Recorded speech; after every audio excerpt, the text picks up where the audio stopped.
बिस्मिल्लाहिर्रहमानिर्रहीम अस्सलामु अलैकुम वरहमतुल्लाहि वबरकातुहू वेलकम छु तुम एक लट सान यूट्यूब चैनल पे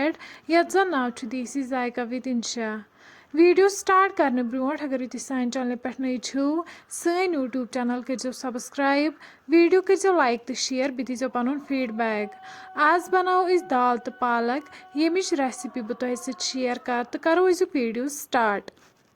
रेसिपी बनाने खतर दाल गोडनेथै थमस वजनावन प्रेशरस मज 3 विसल बाद वन करो यन चेक तुम हेकि यन वुचित दाल बिल्कुल सॉफ्ट गमज अम पत निमो वनिस कड़ाई अत मज त्रो वनिस तेल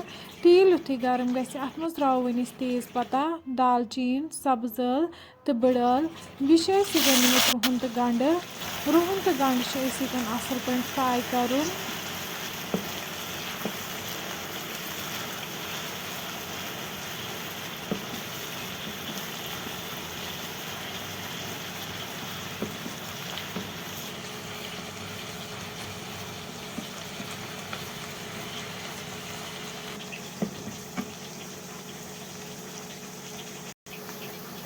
युथि यह असल पे फ्राई गि अम पे त्रो वनिस अत मज मरचांगन चमचो डोड़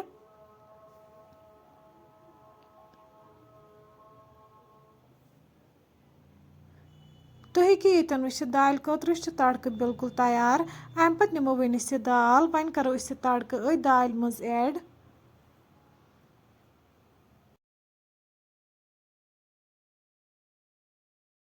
वन करो तड़क मिक्स असल पे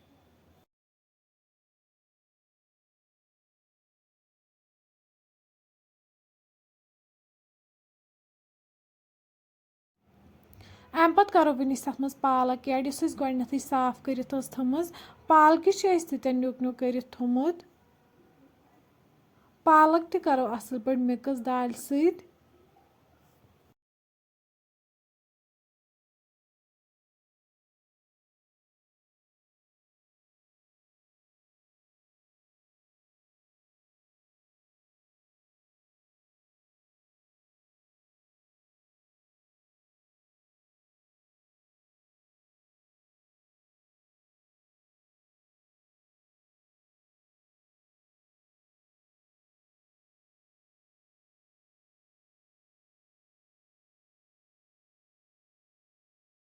वन थो पे ठाण तीस कालस अमिच ग्रेवी कम गि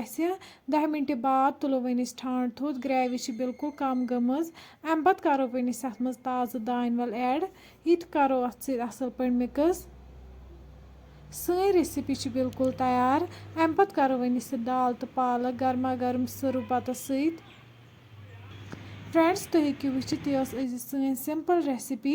अगर तुम सोन वीडियो पसंद आमुत सन यूट्यूब चैनल करो सब्सक्राइब वीडियो करो लाइक तो शेयर बे दीजो पन फीडबैक अल्लाह हाफिज़।